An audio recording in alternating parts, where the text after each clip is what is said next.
So I will give a quick gear breakdown. I'm going to do a separate video on the kit in its entirety. This video is already pretty long, so I don't want to get too nitty-gritty on this stuff. I guess I'm going to start with my battle belt. Pretty much identical battle belt to last time. These are T-Rex Arms S-Tac holsters. I like these. They're awesome for run and guns because they're super snug fit. That's what I prefer for these dynamic run and gun events where you're kind of moving in different directions and at different speed. I don't ever actually worry about any of these coming out. Just a dump pouch from T-Rex. This is my IFAK. If you're running any type of dynamic shooting, you should absolutely have an IFAK on you. At the bare minimum, a tourniquet. I run 2 tourniquets actually. One in this quick access pouch and then a second tourniquet in the IFAK. These are both your just standard CAT tourniquets or combat application tourniquets. And then just so you kind of see what's in here, clotting gauze. That's, I think, pretty standard for any type of shooting IFAK or shooting related IFAK. Emergency dressings, again, super common. And then there are chest seals in here as well. You never know what can happen. Better safe than sorry. American College of Surgeon does stop the bleed courses. You should definitely take one.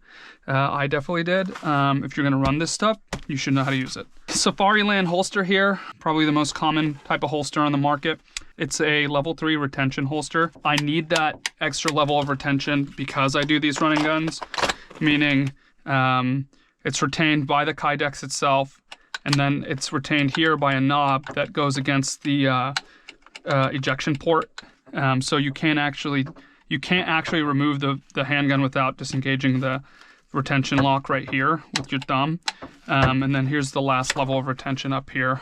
I think if you're doing a run and gun, you should run a level 3 retention holster. I think it's actually required to be at least level 2 for most run and guns. So that's the gun belt. This is a Core Essentials belt.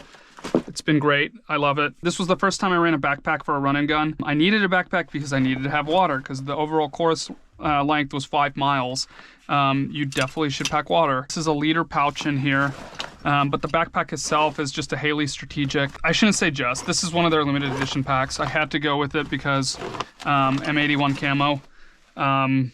Honestly, that is the drippiest camo you can have. And I will die on that hill. M81 or bust. There's a 1 liter hydro pack back here. And then in the pack itself, and this is all after the fact. I'm doing this video right now after the run and gun, so I'm kind of giving a little bit of maybe pros and cons. This is just a super simple Molly board I bought on Amazon. It's a little bit flexible. And then I bought a really shitty, like airsoft grade magazine placard, just so I can attach it to the board and then throw this into my backpack. There you go. That's the spare ammo for the run and gun. That's all I was running in the flat pack. Same gun setup as last time, same handgun setup as last time. Glock 19X, all stock parts. The only thing that's not stock right now is the slide release. I am a left-handed shooter, and when I am gripping my pistol, I usually have a tendency to ride the OEM slide lock or slide release. So when I go on empty mag, my thumb being on the slide release, the Glock doesn't go into slide lock. I already am applying tension to the slide release, so on empty magazine, it goes back into battery, which was an issue. So I just swapped them out for these extended and raised releases, so now I can ride this area comfortably and still get slide lock on empty mag. This is a Trijicon SRO. This is an awesome optic. I think it's got the reputation that it does for a reason. A TLR1 HL Streamlight, pretty OG Streamlight, nothing fancy there. The only difference this time around is I'm running a top dot. I didn't actually need the top dot. I wish I got to use the top dot for this run and gun, but the minimum engagement distance I think was about 100 yards. I was pretty much toggled in 4X on the Elcan the entire time. I have a lot to say about running this Elcan. I was paying very close attention to what everybody else was running at this run and gun. 90% of folks were running LPVOs. That's probably to no surprise to anybody here who's kind of familiar with the current optic regime in the AR world, but there were a lot of pros for this 4X setup, and I'll kind of explain it in one of the course of fires later down in the video, specifically the VTAC tunnel. I think I kind of benefited from not having an overpowered optic. Now there are also cons, obviously. I mean, we were shooting targets out to 600 yards, I think. Would an LPVO have been more helpful for that? Yeah, definitely. I mean, objectively, yes, but I was doing just fine with this 4X. So anyways, Stag 15 lower and upper, Geissele handguard, Geissele barrel, Geissele gas block. My suppressor is carbon locked, but it's a Huxworks flash hider QD mount under there with a Huxworks 556K flow through. I got rid of the vertical foregrip, which again, some commentary on that. That turned out to be like a really good decision. In some of the more obstructed and barricade shooting positions for the run and gun, especially in the VTAC tunnel, it was so nice not having a vertical foregrip in the way. And I would often actually use my vertical foregrip as a barricade stop point to just rest the gun on the vertical foregrip against a barricade so that I can have a more stable shooting platform. Well, Magpul actually makes like a piece specifically for that. Here's the piece. You can see it right there. It's a metal end, which you just use to push up against a fence or a post or a board or a wall. That way you can have a more stable shooting position. So this handguard is in the most optimal setup for me, at least for these run and guns. I like not having the vertical foregrip. I like having only a white light on there and no type of IR device. Would it be nice to have an IR device on here for like night vision shooting with the top dot combo? Yeah, but I think for what I'm doing right now, this is the most optimal setup. Sword-in Pro's there. It's Goodyear Pro. Here is the chest rig. This is a Spiritus Systems MK4. This thing, I mean, I love this thing. I swapped out from the T-Rex quad flap that's up there, and I was running this thing for the first time. It actually hooks right into the flat pack, and it makes for like a really nice like load-bearing ecosystem between the two of them. Like I don't have the backpack hanging over the chest rig. They actually clip into each other, and that was super nice, super lightweight. 3 5.56 mag pouches in the front here, 2 pistol mag pouches, and then under the half flap, just a notepad, just 2 pens right here, just black ink pens, a Leatherman multi-tool. In here, I think it's just a bunch of random shit, like a cloth for my glasses, cloth to clean the optics, some chamber flags, some extra batteries for the optics, and then, some gloves. I could hang the gloves. I don't really like dangling anything off my gun belt. I know it's like the cool thing to do, but I just like everything to not be loose when I'm moving around.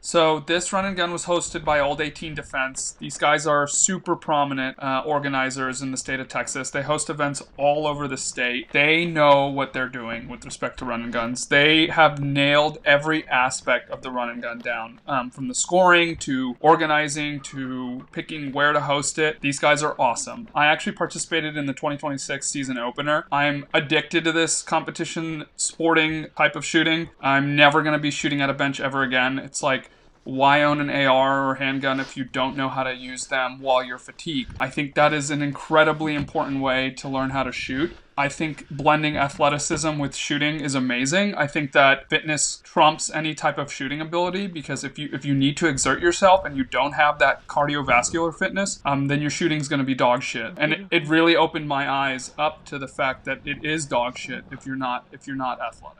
So now the way that they score their competitions is phenomenal. It's 50-50 shooting and running. Like I said, athleticism is a huge part of this. If you're not athletic, you can have like a super high shoot score, but if your run time is like double that of anybody else in the competition, you're not going to be placing high overall. I know the video noted at the beginning I placed 14. I actually placed 14 overall. My run time was 13 out of 70 so competitors, and my shoot score was 17 out of 70 or so competitors. So between the 13 out of 70 running score and 17 out of 70 shooting score, that put me at an overall score of 14, which I was super stoked on, super pumped on. I do shoot probably once a week. I try to, but more importantly, the fitness. I'm running probably right now around 10 to 12 miles a week, or leading into the event I was. I'm taking a little bit of a break now after the event, and this recording is after the fact. But with respect to running, I was doing about 10 to 12 miles a week, and I was actually wearing a jogging vest that was around 25 pounds. I was just trying to simulate the kit. I did want to comment on some like technical things, which I thought, again, were phenomenal from the Old 18 Defense team. You're wearing a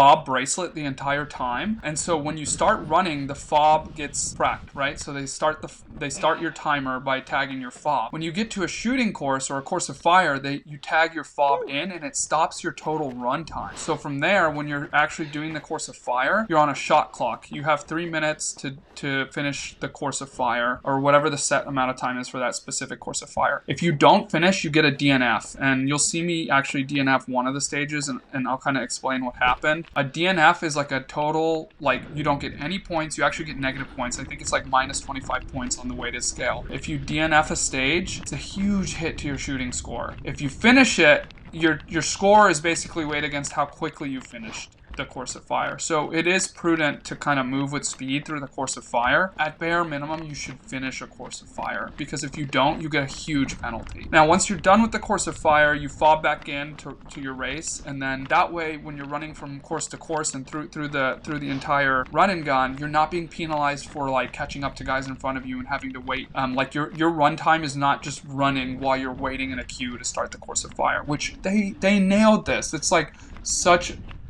it's such a fluid way to score. And on top of all that, the sickest thing is that the Old 18 defense team, they're like stat tracking live. So like when I got back from the course, they knew what place I was in already, because my score was being uploaded to their system, their like proprietary system on the back end, where they're able to track live, which I thought was freaking awesome. Like, kudos to those guys. And then finally, they like take a lot of data with respect to these run and guns, and they share all that data with you at the end, like shoot scores, how many guys did in DNF, how long it took guys to engage targets and finish the courses, what the total run times were. I think that's phenomenal, because at the end of the day, like 99% of people who do this are just trying to learn something and better themselves, and Old 18 Defense knows that, and that's kind of like one of their pillars founding this community, and they share that data with you, and it helps you improve in the long term. So I'll try to chime in and out here, kind of giving some information. I'll also show my scores on each of the stages and just give a little bit of feedback, but there's that little bit of spiel on Old 18 Defense and how they actually score this.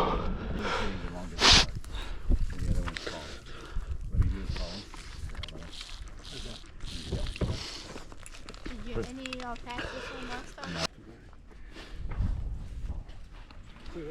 Each. All right, stand by.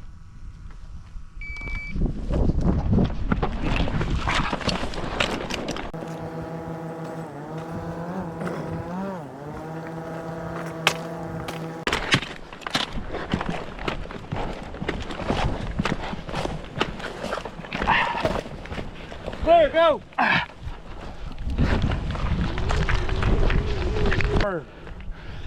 First red target.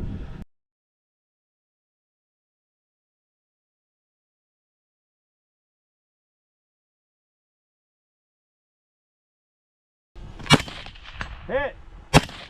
Hit! All right, move to position 1 right here. All the way up the hill. Red target, white dot. All the way up at the highest set of targets.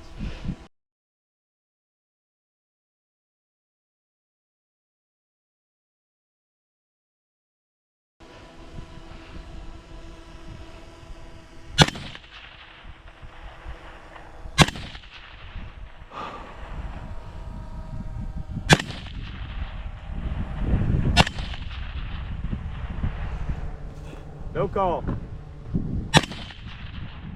You're low.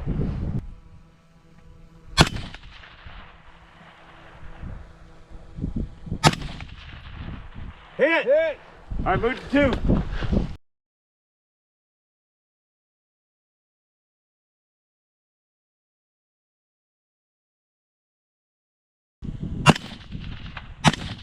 Hit!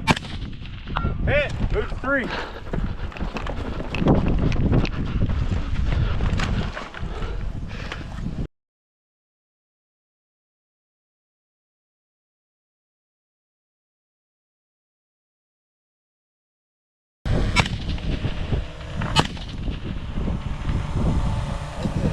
Hit!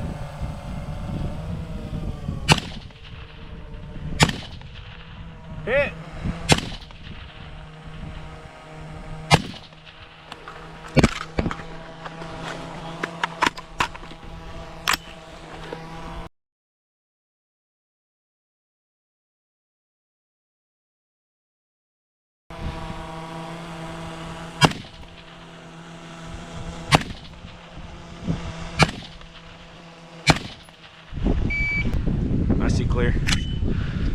shooter number? 118. 118. 118, DNF.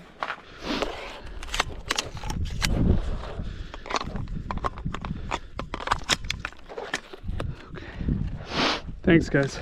So there you go. You kind of got an idea of how it works. You'd show up to a stage and they'd tag your fob to stop your total runtime. And then they would give you a card that would illustrate what you're shooting and in what order you're shooting. That was the stage that I DNF'd on. Just looking at the spreadsheet of data that they gave us, it looks like there were only 11 competitors who actually completed that stage. Now, the stage itself, it was there were various targets up the hill. It was like, engage the closest target standing 2 shots, then move to mound 1, engage the target with the 1X on it 1 time, then mound 2, engage the target with the 2 X's on it 2 times, then move to stage 3, the third mound, engage the target with the 3 X's on it 3 times, and then leave the mound and engage the closest target again, standing twice. I think my adrenaline was just pumping. Doing the barbed wire crawl also just like skyrockets your BPM if you're in there like hauling. So I was just kind of all over the place trying to get my optic on sight. I also think I was just like super excited. It was the first time that I had shot under a shot clock. In any event, that was the first stage, and you know, moving on to the next one.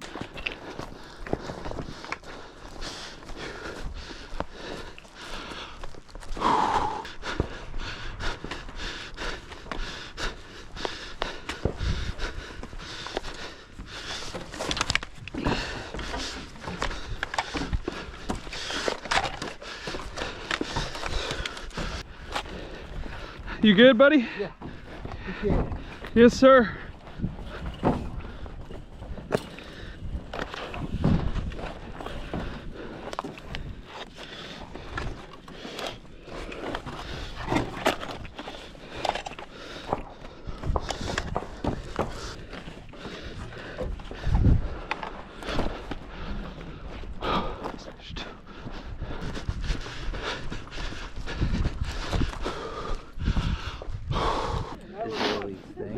All right, shooter, you ready? Ready, sir. Stand by. Thank you.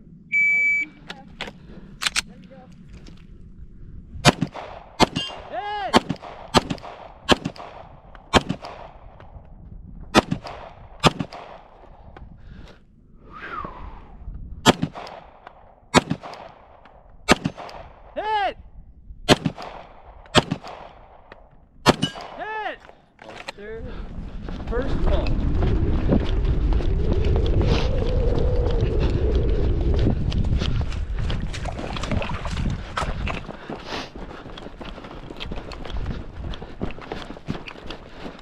Yeah, no joke. It is slippery. Yep. Can I go? Got it. Hit!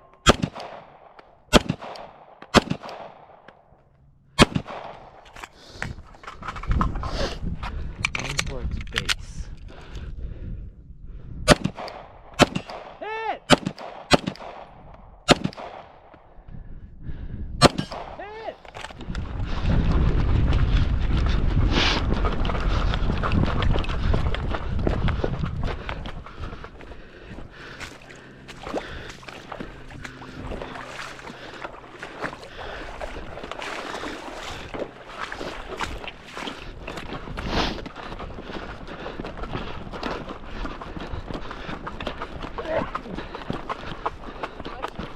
Hit! Thank you, dear. Hit! Hit! Hit!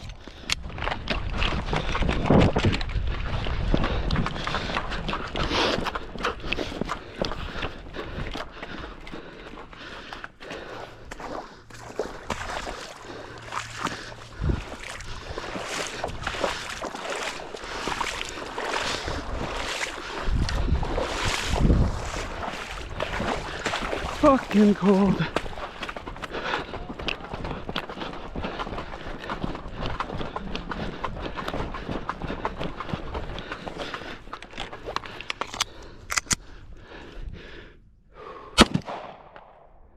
Hit! Hit! Right. Good? Yep, hold it up. Okay, good deal. Yeah, so this one totally sucked that they put the treading through the water one so close to the beginning, because you were just soaked and it was cold all morning, so you were just running around with soggy socks after this. Apparently a few guys fell in, like completely fell in. Not surprised. It was super slippery. The middle target there was kind of like it wasn't a plate like the two on the left and the right. It was like a star in the middle and then like nothing around that star and then an outline around the star with metal. So it's like you had to precisely hit the star or the base of the star to actually hit it. So that's kind of why you were seeing a little bit of difficulty there. But any event, I placed number 34 out of 36 competitors that actually finished that one with 18 DNFs. So yeah, on to the next one.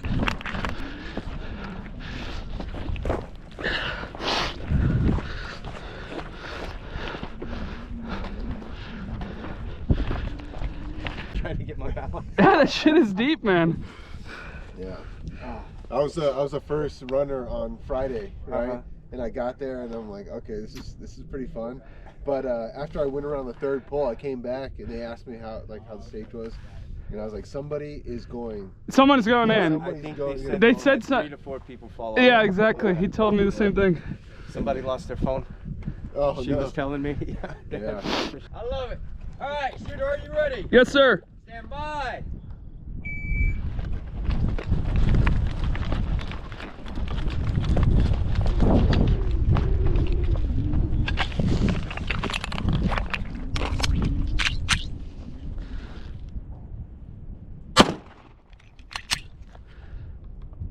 Hit.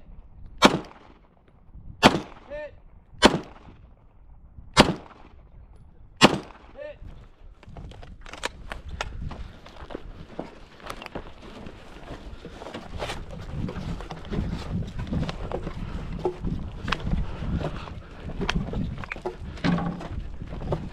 Oh, it's a lot taller than it looked. I know, right?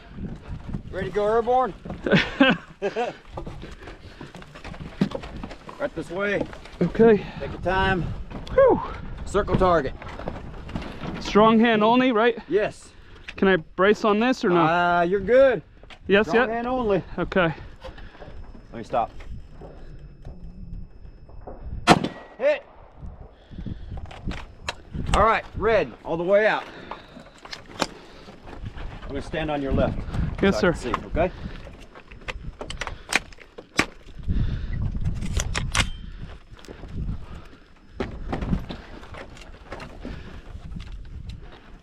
I'm shooting red targets, sir? Red, all the way up.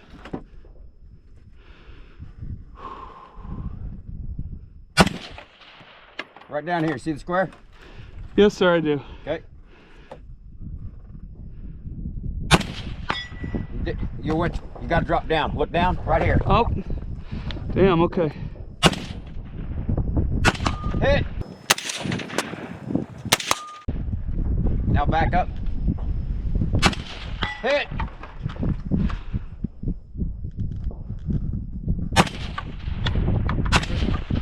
Dirt.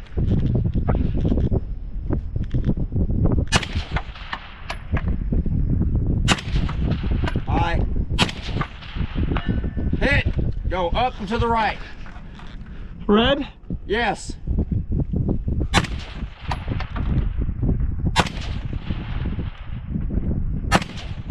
Hitting right. Hit. Safe it. Pistol time. Okay, what now? Sorry. Pistol. Large One more target time. again? Yep. Strong hand only? Strong hand only. Hit. Nice. You are done, sir. So yeah, this one had the furthest target. I think the furthest most target on this one was 550 yards. It definitely made me appreciate the fact that I brought 77 grain OTM rounds for this event. I just felt like they were outperforming the 55 grain that I was shooting earlier on the first course. And because I actually loaded 77 grain for this course, I felt that there was a noticeable difference, even though my rifle was zeroed on the 55 grain. The other thing on the pistol, it was strong hand only. If you missed, you had to like pull a cord up that had a kettlebell on it all the way up to the platform and then release the cord and drop the kettlebell and then re-engage with the strong hand only. So every time you missed, you had to pull that kettlebell up. Luckily, I didn't miss either of the 2 strong hand only shots, but I was watching a competitor before me and it just looked like really exhausting if you were missing. I'm definitely inducing fatigue at the top of the tower there. Finished that one as number 17 out of 24 that actually completed with 38 DNFs.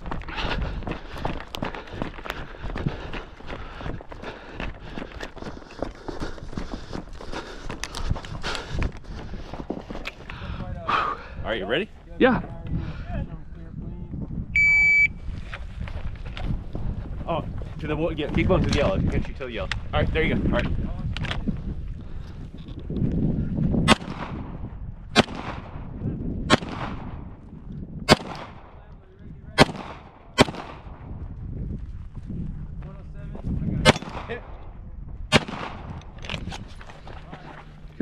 Left to right or? Yeah. Just shuffle in place, left to right, whatever you want to do.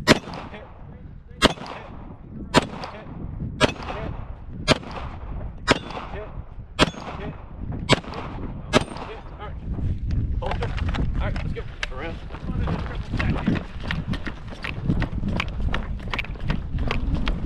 And you crawl on that VTAC board.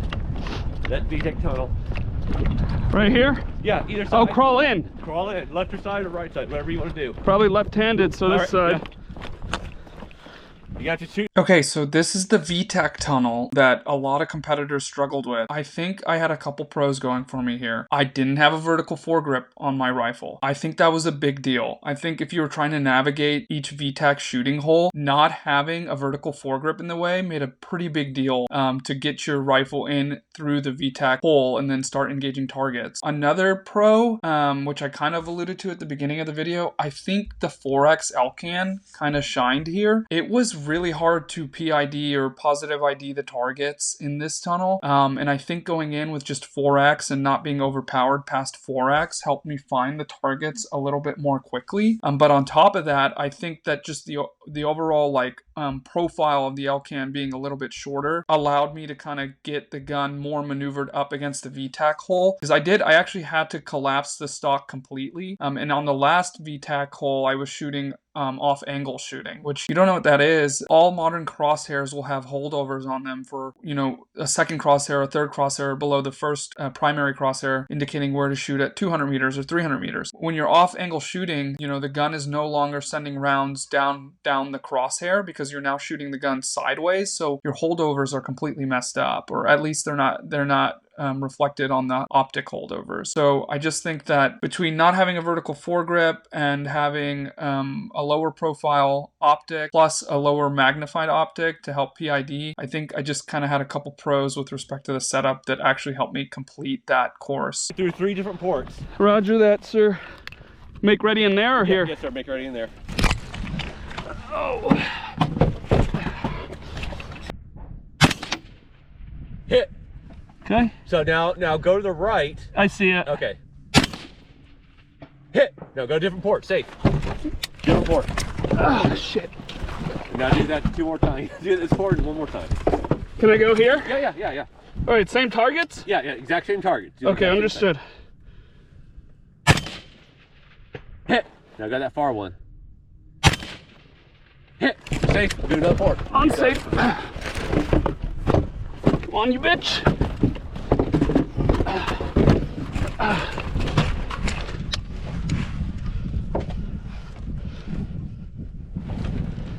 Oh, I see what's happening. Okay, there we go.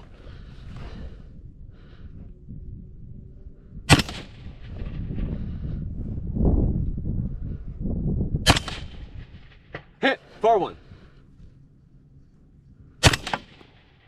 Hit.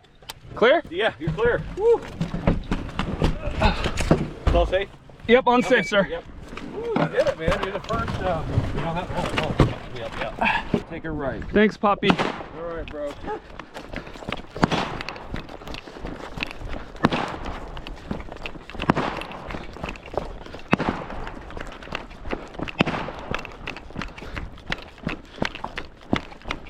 My dude, hardly. You're gonna check out over here, and then you're gonna go right. Yes, sir. All right.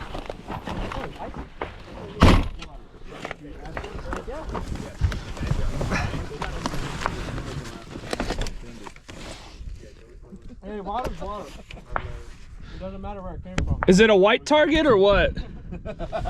Yeah, it's kind of the gray target. You see the berm all the way down there. Just barely coming over. Yep, just peek. Stand by.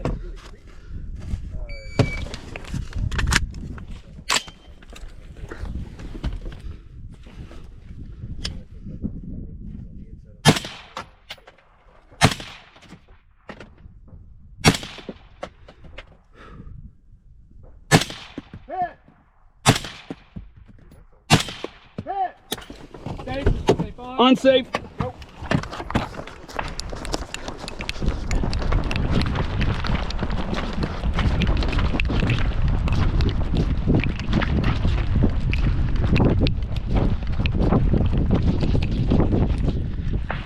Right here? Back. All right, you're good.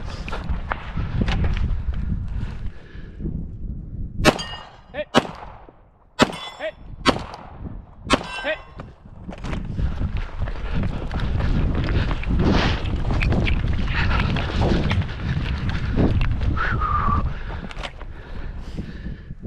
Hit. Hit. Hit.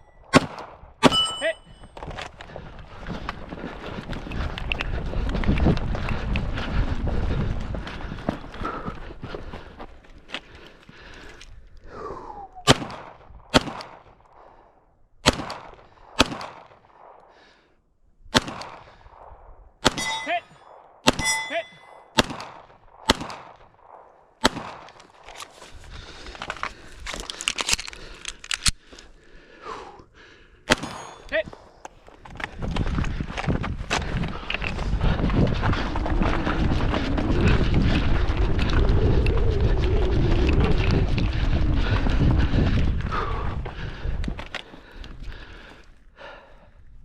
Hit. Hit. Hit. Engage rifle? Two rifle. From here? Any position. Yep, from here.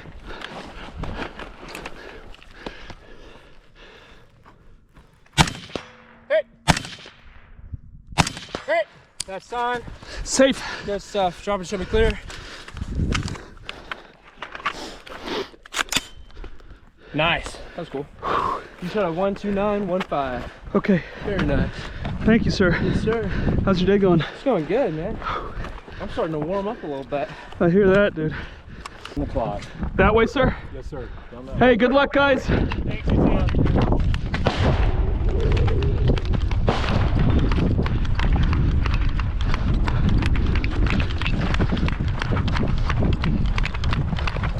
So unfortunately the GoPro died for this last one, but it was a very fun course. It involved engaging targets under the MRAP, then climbing out under the MRAP, jumping into the back of the MRAP, and then engaging targets from the turret. The photographer did get some footage there, so that's what you're seeing, the third-party footage. But all in all, you see all my scores up here at the top. I'll throw my total runtime score as well right after this commentary.